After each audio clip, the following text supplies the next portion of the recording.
Sir Duncan the Tall. Never heard of him. Do you know every knight in the Seven Kingdoms, then? The good ones. You got a name, thief? Egg. Egg. Well, Egg, by rights I should beat you bloody, send you on your way. But you look as though you don't eat much. And if you'll swear to do as you're told, I'll let you serve me for the tourney. After that, well, we'll see. I don't have much, but if you prove worth your keep, you'll have clothes on your back and food in your belly. The clothes might be rough spun and food, salt beef and salt fish, but you won't go hungry. I promise not to beat you, except when you deserve it. Yes, my lord. Sir, I'm only a Hedge Knight.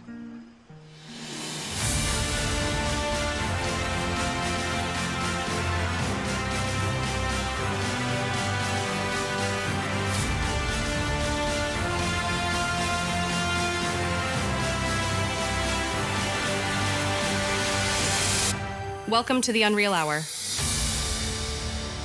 Hi there and welcome to our show. I'm Fiona. And I'm Emma. And we are here for A Cast of Ice and Fire, episode 20. Oh my goodness. Yay. Wow. Go us. And we are covering A Knight of the Seven Kingdoms. This is episode 1, The Hedge Knight, named after the novella that the show is based on.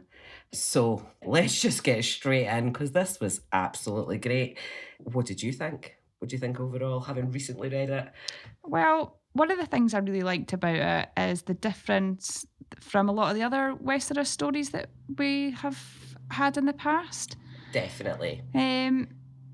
So when I watched the first episode, I found myself paying attention to how that difference comes across on screen, like compared with George's writing.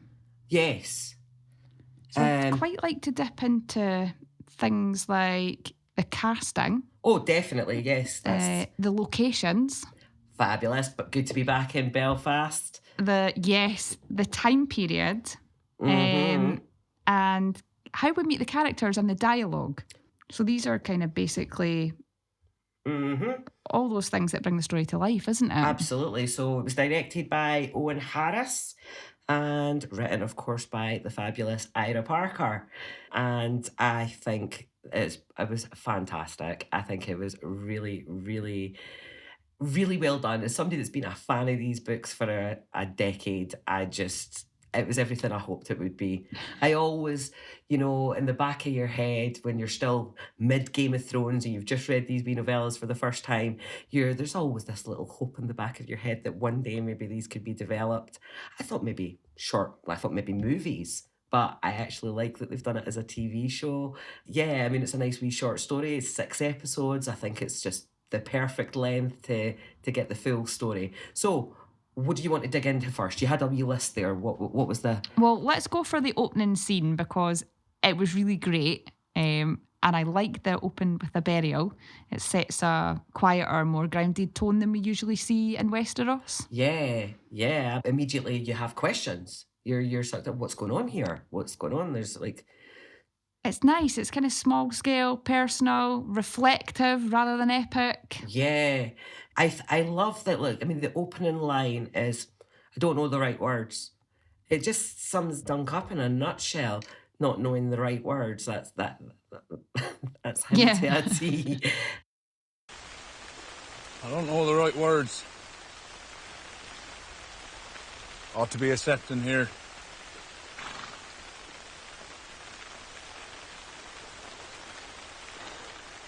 You were a true knight. You never beat me when I didn't deserve it. Fuck. Except that time in Maidenpool. It was the inn boy ate the widow woman's pie.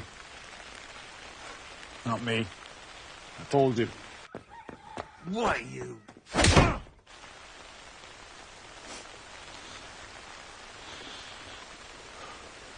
Doesn't matter now.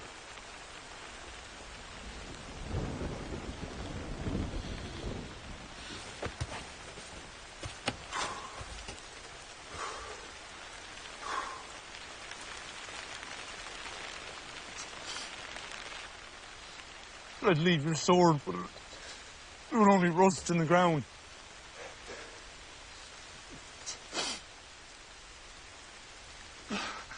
I wish you didn't die, sir.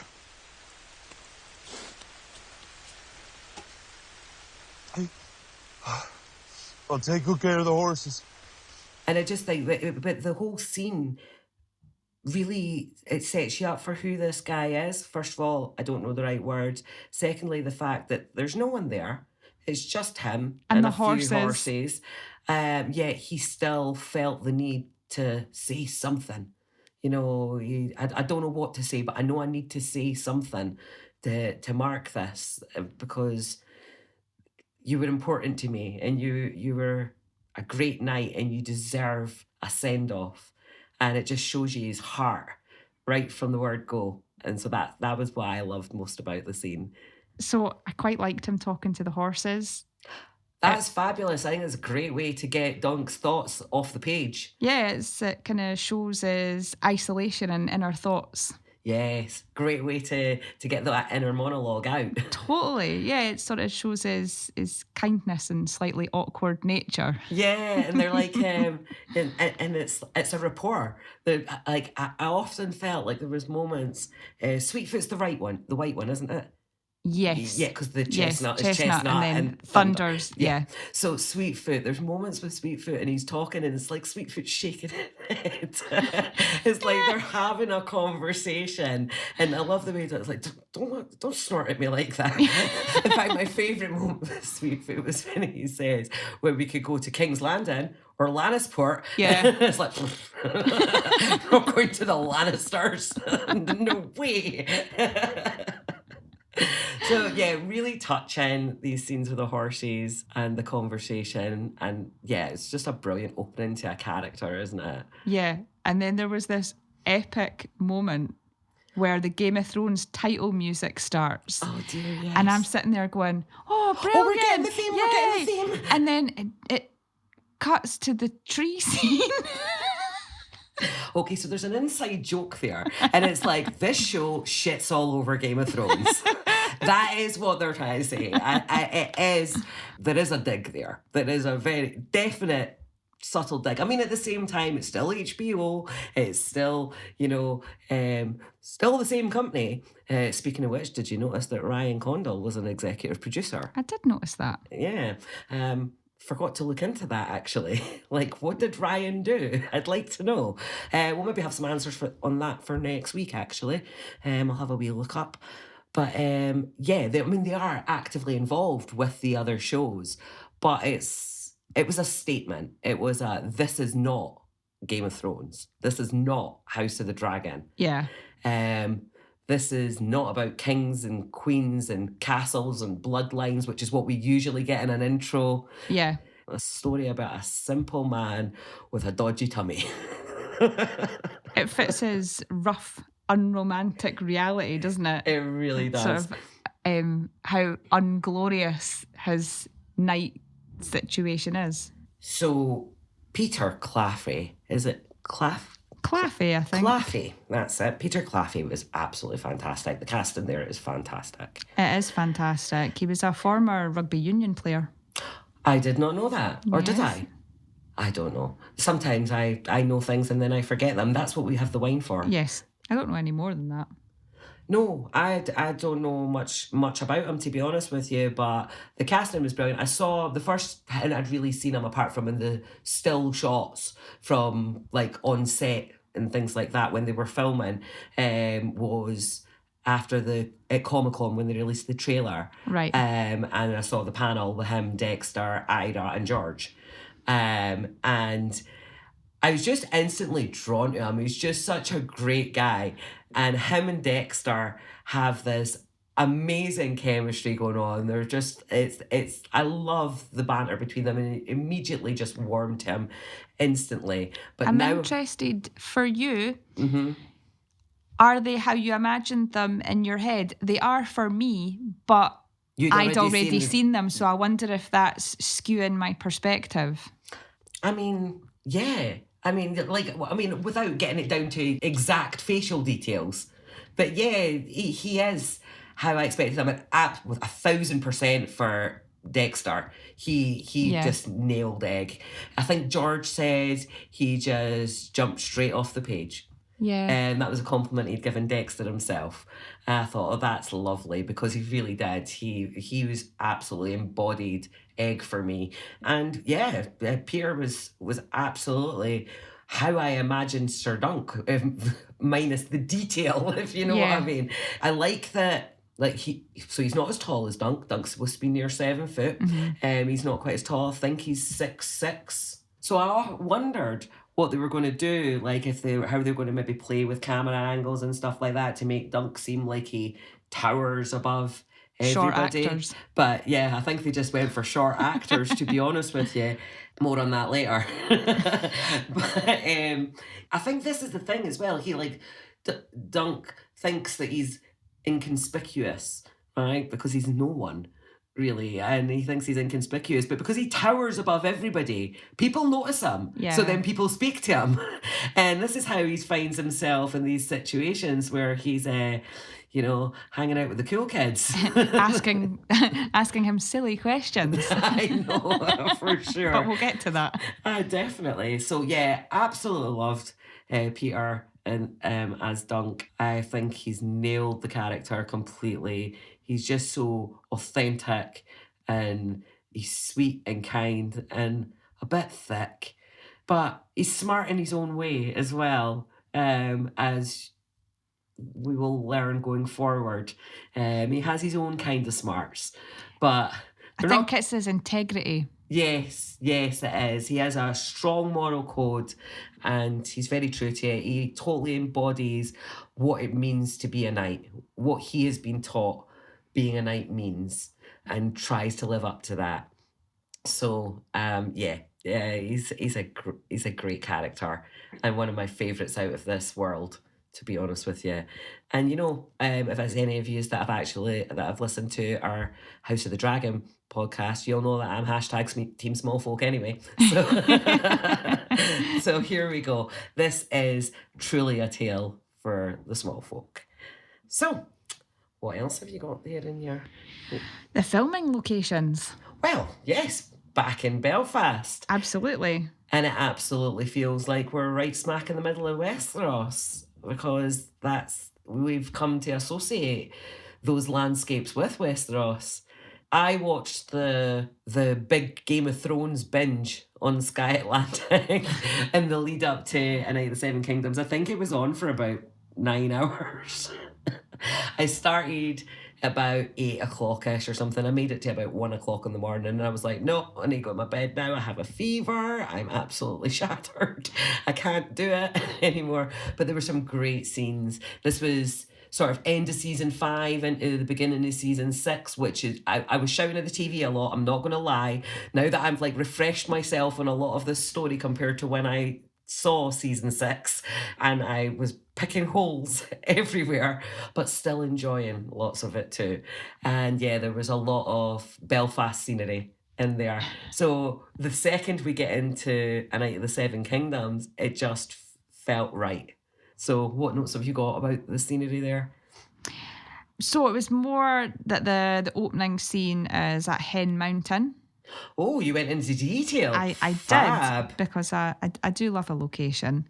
Mm-hmm. The Ashford Meadow tourney was filmed on the grounds of Glenarm Castle in County Antrim. I did know that because I watched the behind the scenes.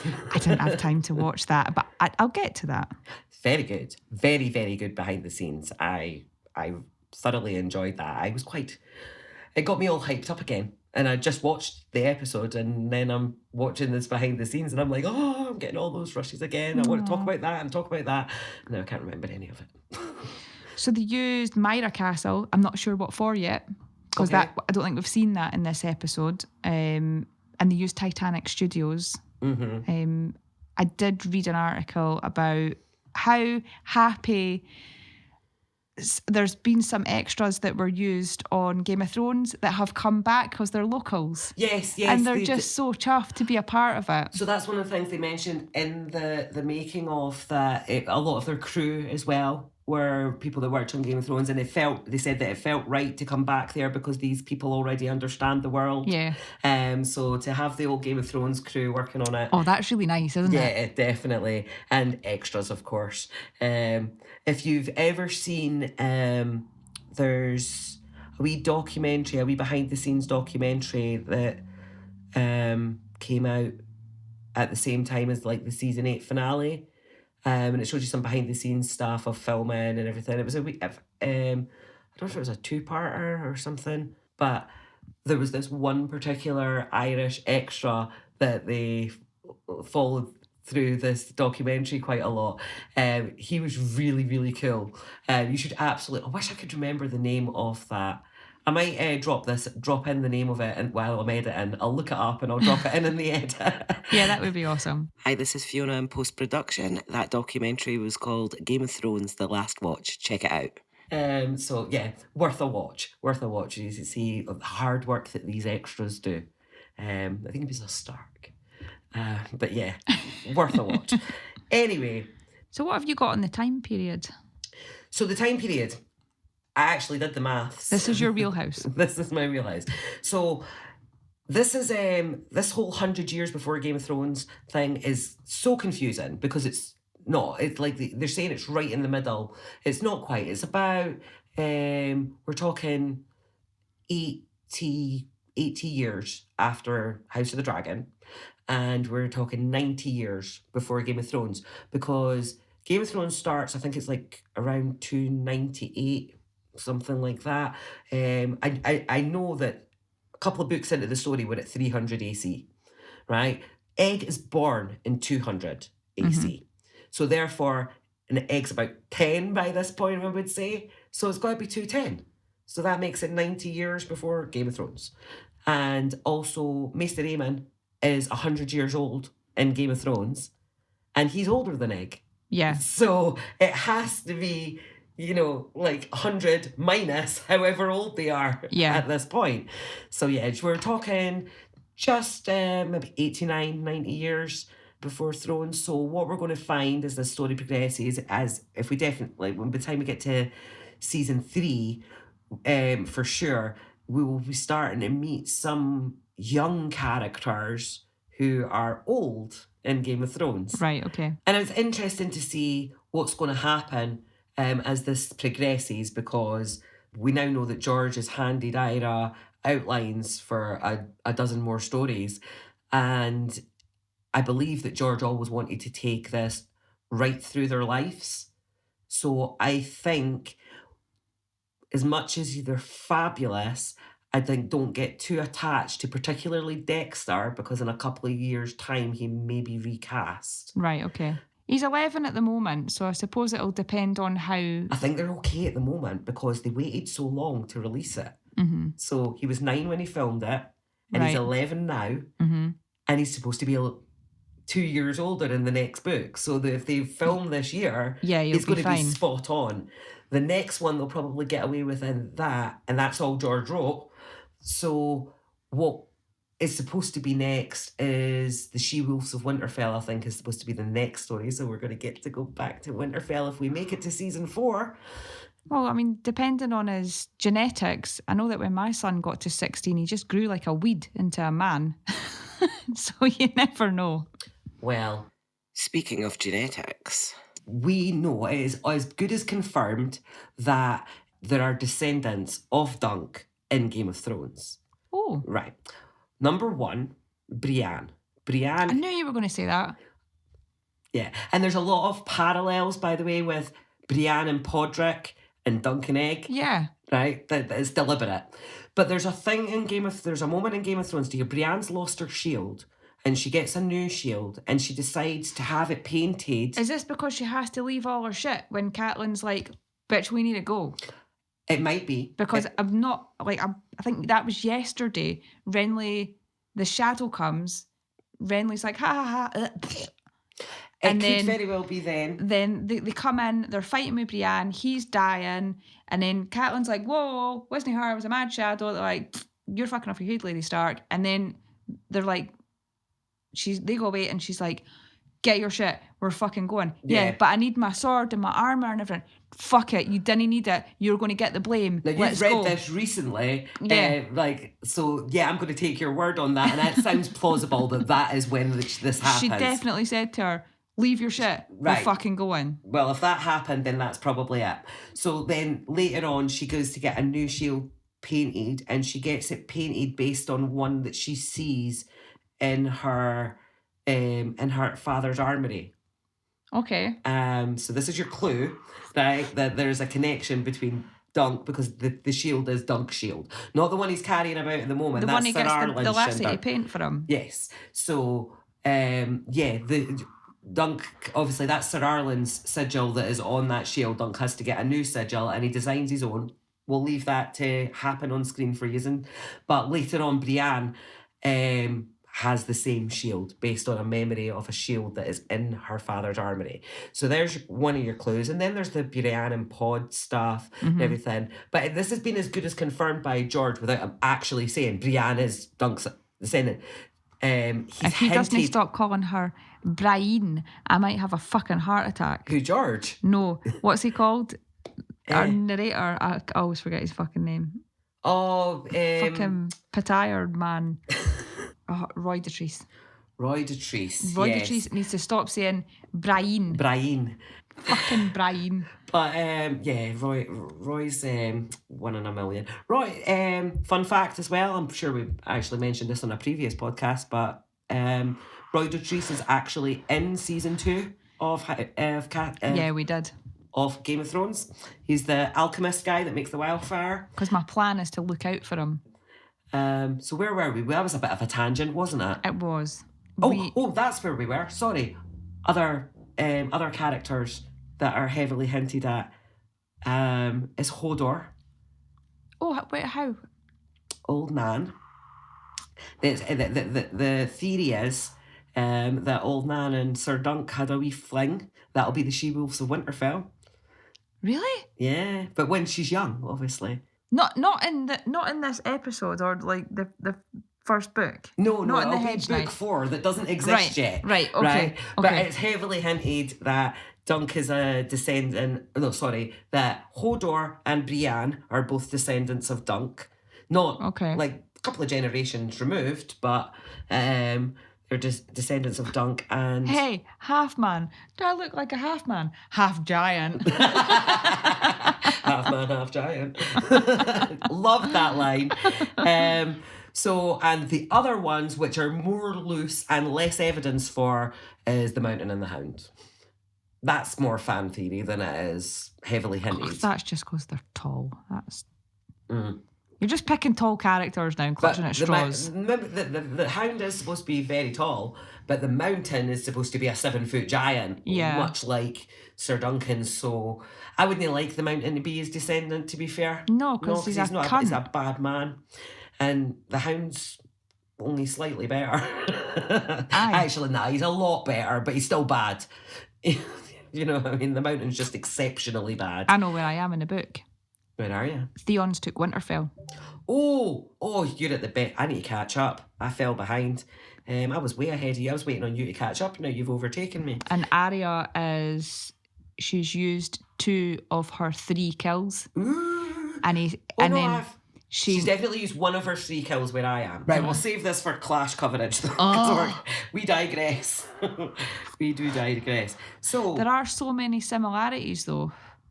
Like you're saying well, he wrote these books the same year. Yeah. So that's why I wanted to crack on. He was in the middle of Clash when he was asked to see. write that. He was asked to write it for an anthology, and he came up with this. And there's a very great scene in Clash where the Lord Commander, Jorah Mormont, is explaining to Jon, so Maester Aemon's lineage.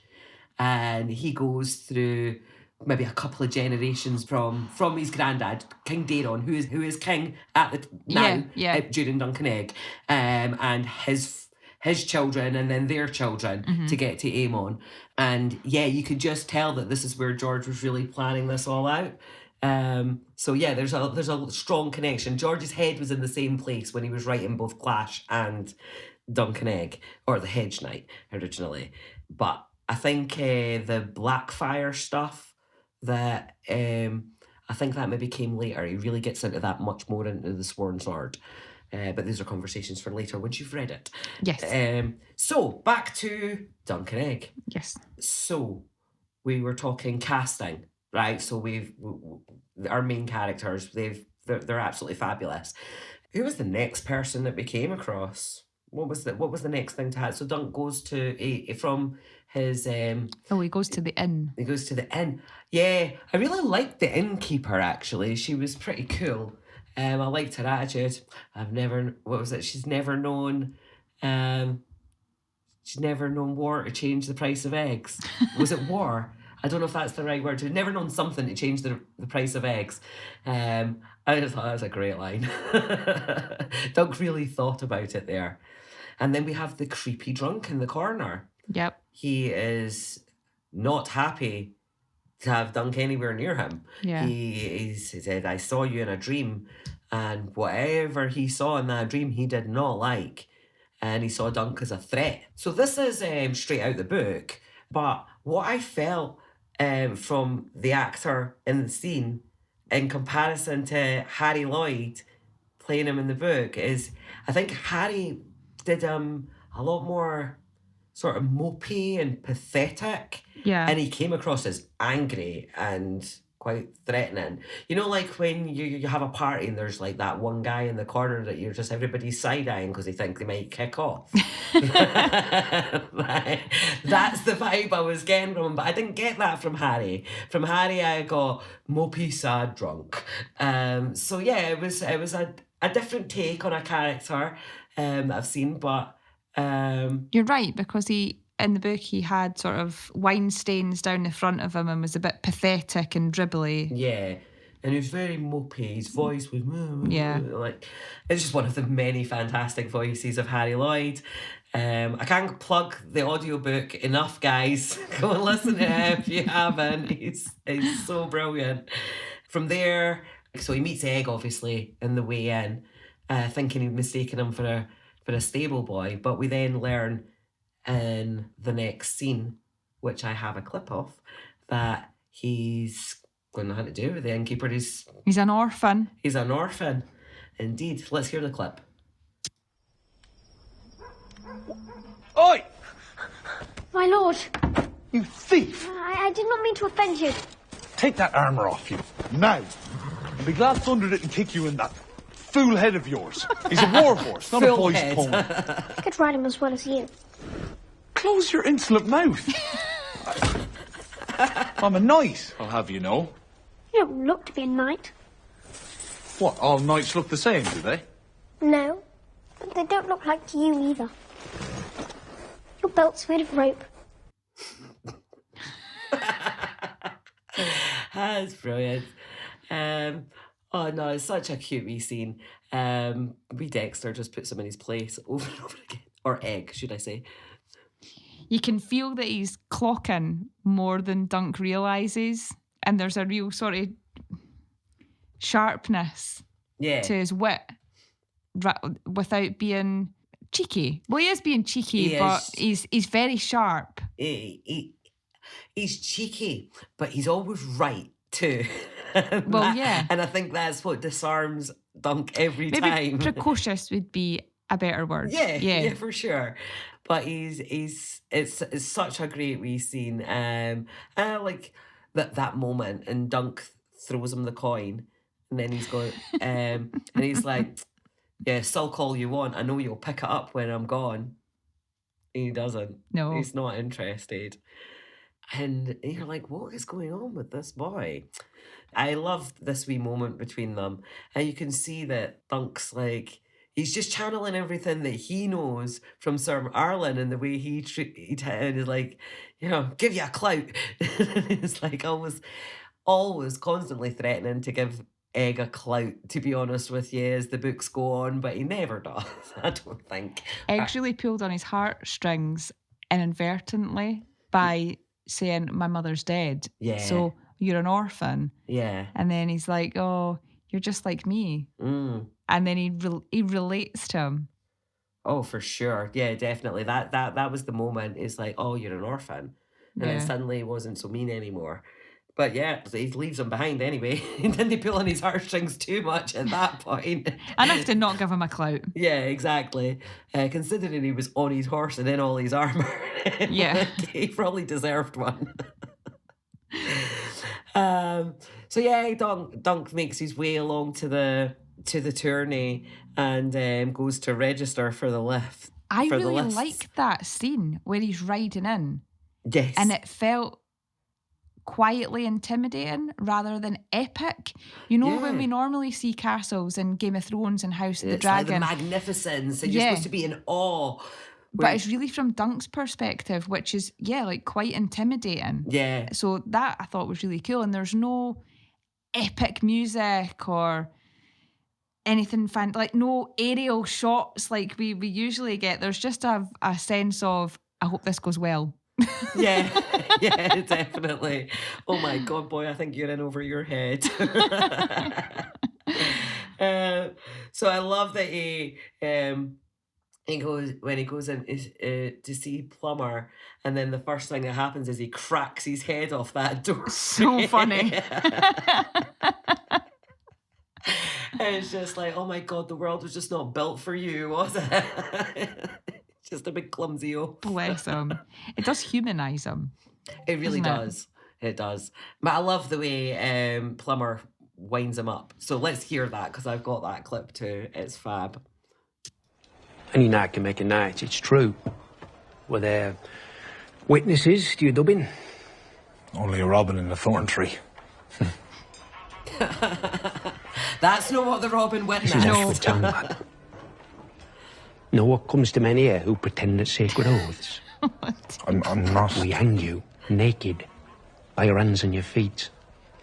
Lower you down, arsehole first, onto a sharpened point, and fuck you dry. Oh no. Call the Ashford chair. So I ask you again, were there witnesses to your dubbing besides a fucking songbird? Well, see, it was raining. I'm bullshitting you. Ashford chair. Take a boot to the head. This is a No, reach, Dorothy. not a Riverlands. Think we're fending off some scourge of cottagers scuttling about entering tourneys? The whole scene's brilliant. I love them winding him up about the Ashford chair. Yeah. Doug's like, it's so funny. And I love it. He puts the sword down on the table and it's like, there's his penny and his sword. And he's like, a sword it is. Oh, bless I him. know. So while we're talking about the penny, do you know about Pennytree? I do not. So Pennytree is a small village that is on the border of Bracken and Blackwood land. Oh, Between okay. two hills called the Teats, right? And these Teats were passed back and forward between Blackwoods and Brackens. Sorry, I'm not an adult. Right. So the Teats were passed back and forward between Blackwoods and Brackens during Aegon the Unworthy's time. He was obviously passing them off for favours. That's why he has both Bracken and Blackwood children. Mm-hmm. But he, if I remember rightly, I think it's Barbara Bracken, and at that point they were called Barbara's Teats. And then when they were over at the Blackwoods, they were someone else's Teats, and the names keep changing. But anyway, this poor little village of Pennytree is right in the middle of this very disputed land. How unfortunate. And this is where Sir Arlen's from. But the cool thing about it is they have this tree which people nail pennies to. I think it's for wishes. Oh, nice. So yeah, that's what the penny signifies. That's nice. It's a really cute wee story. But God, those Brackens and Blackwoods again, eh? Like the feud that never ends. Those guys. It wouldn't be a Westeros story without some Brackens and Blackwoods. Actually, that's another point that he makes as well. I kind of love that. He's like, come on, this is the Reach, not the Riverlands. Yeah.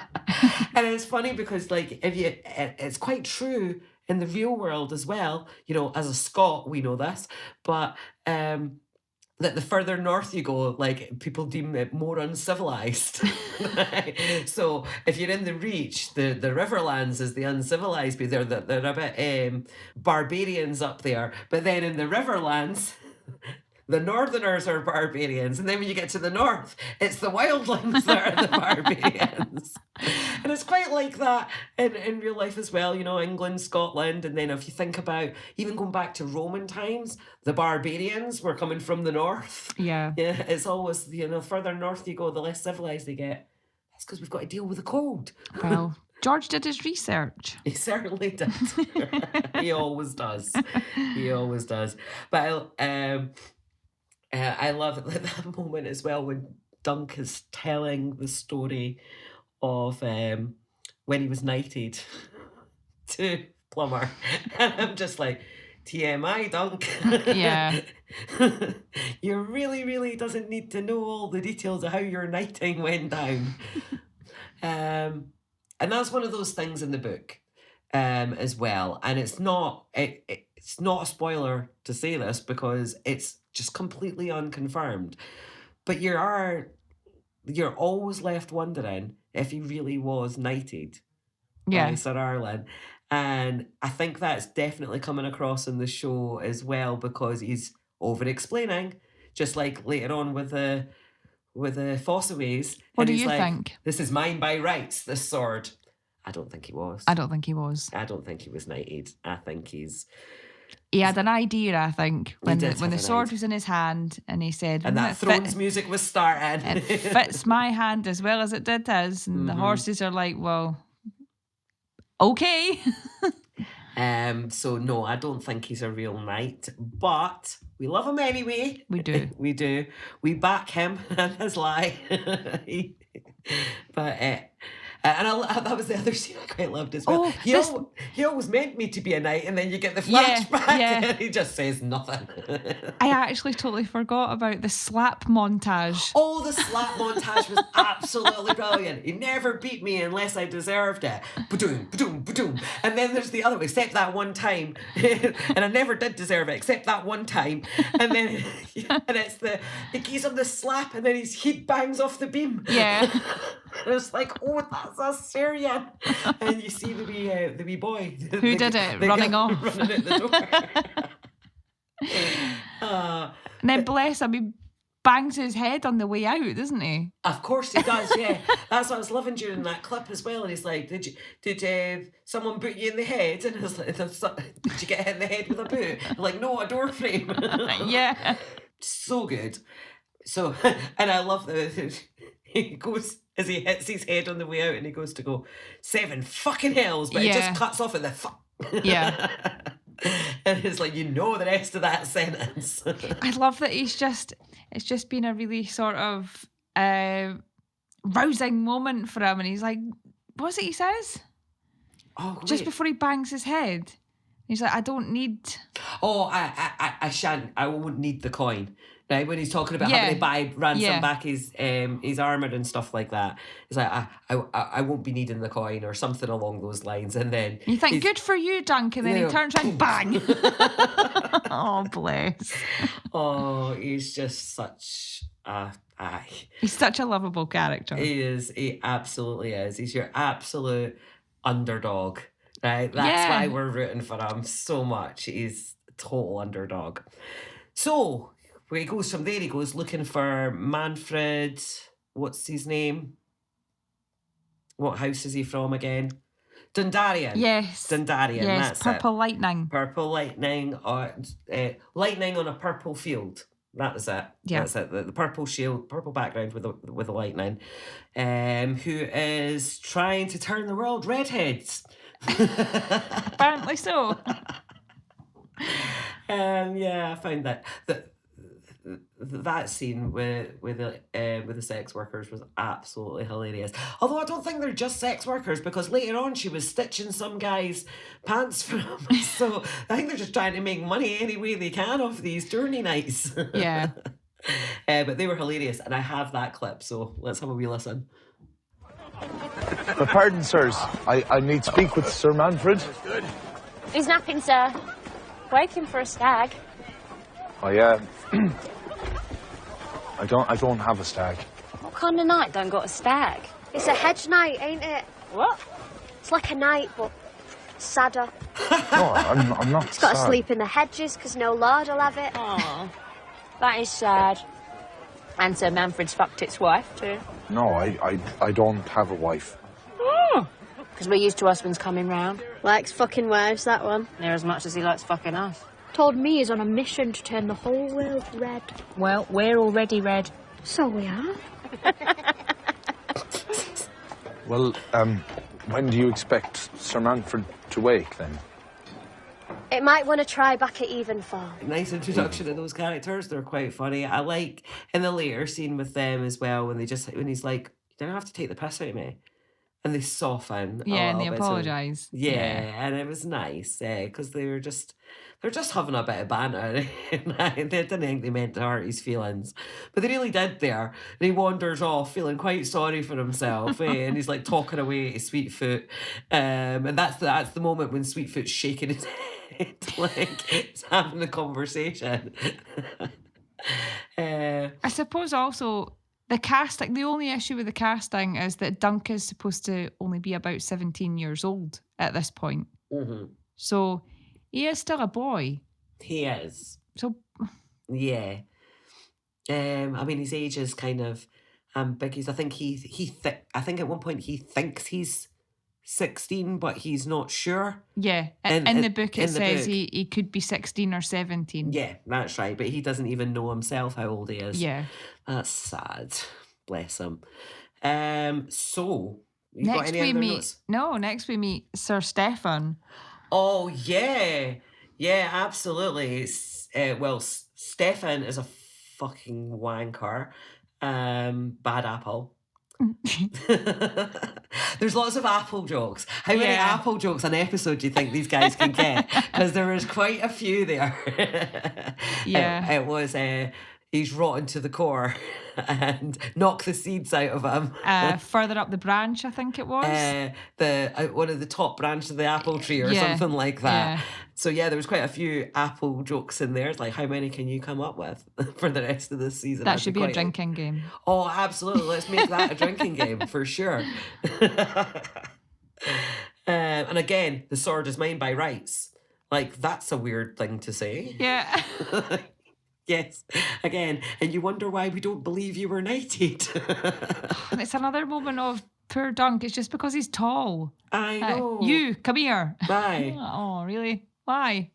But it's Raymond Fossaway saying that his cousin likes to, batter people in the yard before, like break a hand or A knee, a knee, just in case he comes up against them. So cheating bastard as well. But he did appear to be a more than adequate fighter. Yes. But young Raymond looks like he's got some moves as well. I do love at the end of that bit when he says, perhaps we should seek quieter accommodations. I don't know why that made me laugh so much. It was just so good. I'm having a blank there. What was that? So, like, after he's had this moment with Sir Stefan, Yeah. and then I think everything that's happened to him so far, Mm-hmm. he turns around to Sweetfoot and goes, perhaps we should seek quieter accommodations. And then it kind of cuts to this soft guitar and whistling music, Oh, yeah. which is really cute and keeping with the theme Yeah. of Dunk just being just a really simple, nice guy. Yeah. And he goes off and he has his little bath in the water, and Yeah. he's beating the stench out of his clothes. It's just Yeah. a really nice little scene. It's dead cute. It's lovely. I thought at the moment he sniffs and he's like, no, Yeah. that needs more beating. No wonder they said I was stinky.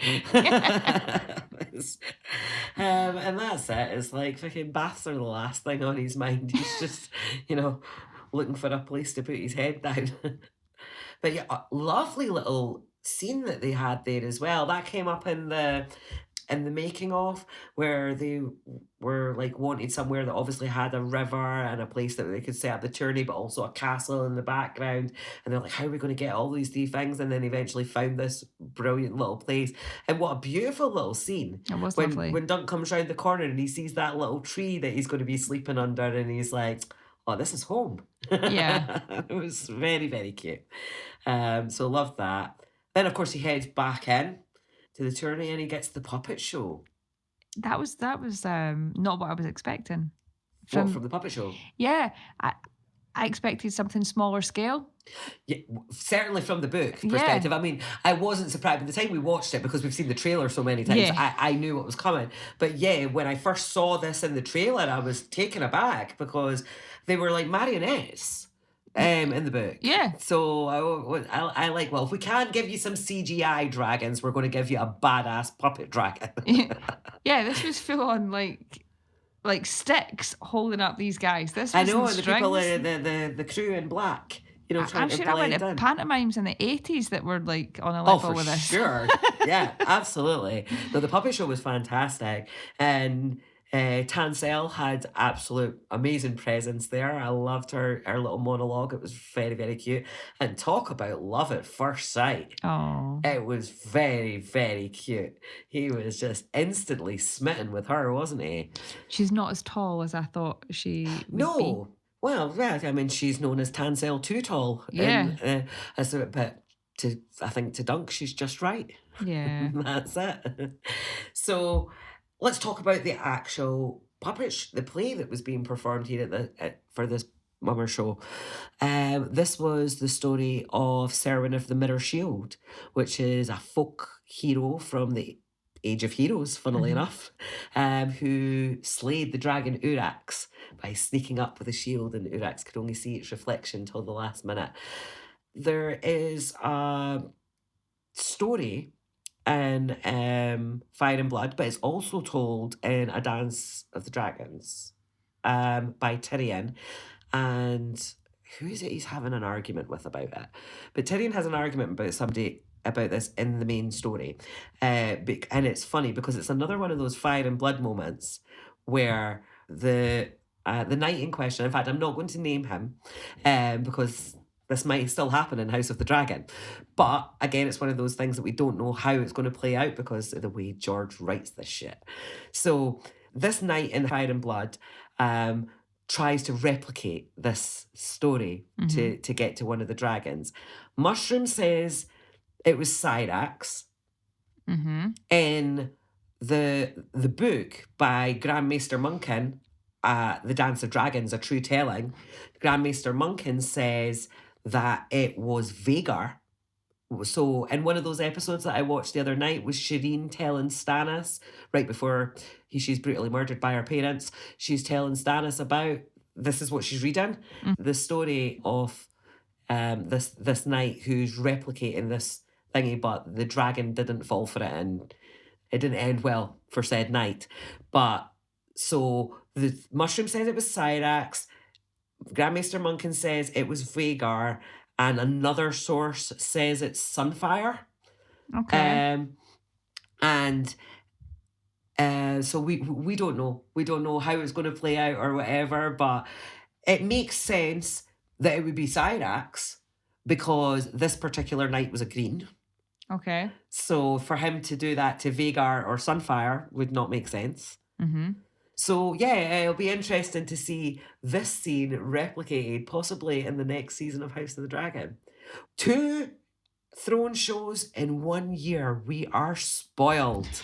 Yes, we are. Very excited. Now give us the Winds of Winter by the end of the year and we will be like super fans for life. I think that title is already well and truly on me. Like, super fan for life. I think you're right. For sure. So, where are we next? I think we are just going straight to the party. And boy, can Lionel Baratheon throw a party. You sure can. It was absolutely brilliant. There was no mistaking him as a Baratheon. No, none whatsoever. And I think, I love the opening line when, in fact, It's in the clip, but let's do it. Let's have the do it. clip. This is how we first meet Lionel. Lionel Baratheon. The Laughing Storm, they call him. I thought he'd be bigger. 4,000 years ago. 4,000 years Where are you going? ago. Cunts. I can't hear myself. I've had a profound thought, if anyone would care to listen. 4,000 years ago, our ancestors gathered in that big field outside to blood each other with sticks. Have a little bit of gay fun. And they say it was this country's first ever joust. And I say...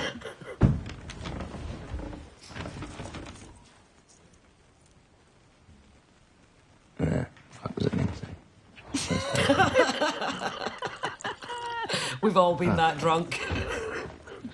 This is how we podcast. Men could not have devised such a joy.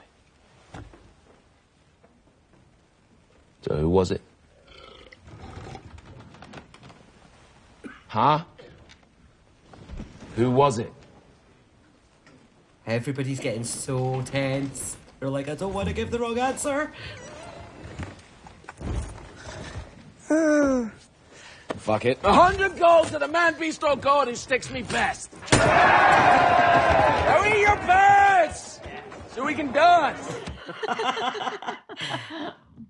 What a fabulous intro to a character, isn't it? He's just so cool, so funny. He's very Baratheon. Very. Minus Stannis. Yes, exactly. Stannis is the exception to the rule. And possibly TV show Renly as well. But Yeah, Book Renly. Book Renly Yeah. is just young Robert. Yeah. But yeah, I love that wee story. It's like, have a little bit of gay fun. And that was the first ever joust. Brilliant. So funny. But I love this moment as well, that they're like, when he's finally like when they're dancing with Duncan and everything. And I think the reason he steps on his foot is purely just because he's like, he just can't handle the fact that he's bigger than him. Yeah. It really is. He is used to being the biggest man in the room. And he's looking up to this guy and he's like, I don't like you, but I do like you, but don't be smaller. He's like, has anyone ever punched you in the face? Yes. And he's like, no, well... I have this clip. Let's do it. You ever been punched in the face before? I beg your pardon, Sir Lionel? Big men get punched more than little men. Did you know that? No, but I believe it. That why you slouch?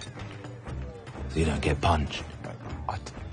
I don't slouch. Oh, you've been carrying all evening like a maiden on her wedding night. Oh. I meant no disrespect, sir, honestly. Where I grew up, you learn to go unnoticed is all. The 7 above gave you tallness, so be tall. Or I will name you a heretic and burn you. It's a bit harsh. But just brilliant. Just the whole scene's brilliant, but the dancing in particular, it was just so cool. It was so free. I love that it was very, Ida Parker said it was very based on Fiddler on the Roof. All right. Which is just fabulous. I love Fiddler on the Roof. You seen Fiddler on the Roof? I have not. I've seen the movie, but I also saw the stage show on the 30th anniversary, and it was Topol, the guy from the original movie, Okay. in the That's show cool. 30 years later. Oh, wow. And it was really cool. Absolutely fabulous. And this is the inspiration for the dance moves that got. I felt it was, at first glance, I thought I got very Greek vibes from it, but then when I actually saw the making of, and Ira said he was trying to get it to the Fiddler on the Roof Right. thing, I was like, yes, I see it now. But loved it. Loved it. Have you got any notes on this whole scene? Because there was just so much in this scene. It was brilliant. No. This is a free chat. Free chat. Free chat. The stamping on the toes was just too funny. It was hard to take notes because I just laughed all the way through it. It was very, very good. From the moment that there's the beckoning and Dunk's eating his tart and he's like, who me? Yeah. Yes, you. From that moment, I was absolutely hooked and there was no note taken. It was just so funny. Yeah. I just love that bit when as well. It's like, so why the fuck are you in my tent? For supper. Well, that's actually a good point. Yeah, okay.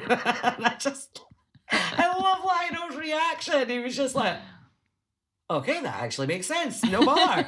Okay, supper it is. You want to dance? Fab character. Can't wait to see more of him. Yes. It's so good. And then, of course, at the end of the night, and they're sitting there and they're so pissed, and Lionel's even let Dunk put his crown on. Until he's leaving and snatches it off his head. I love this. He walks away. The antlers clip the chandelier, and he apologises to the chandelier. It's so good.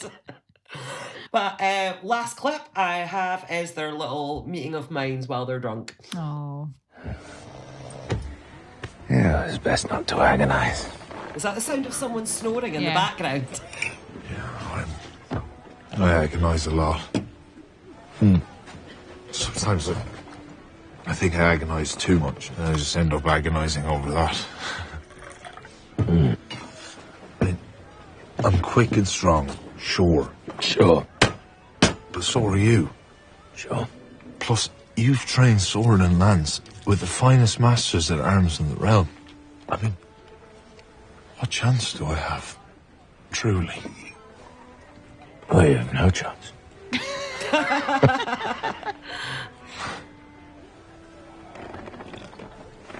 But it's a great honour to test oneself against a worthy foe. No disrespect, sir. That's easy for you to say. You have a name, an inheritance. One loss, and I won't be able to ransom back my own horse.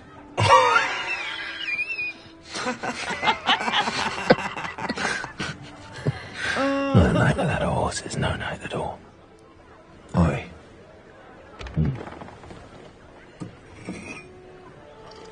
So what should I do?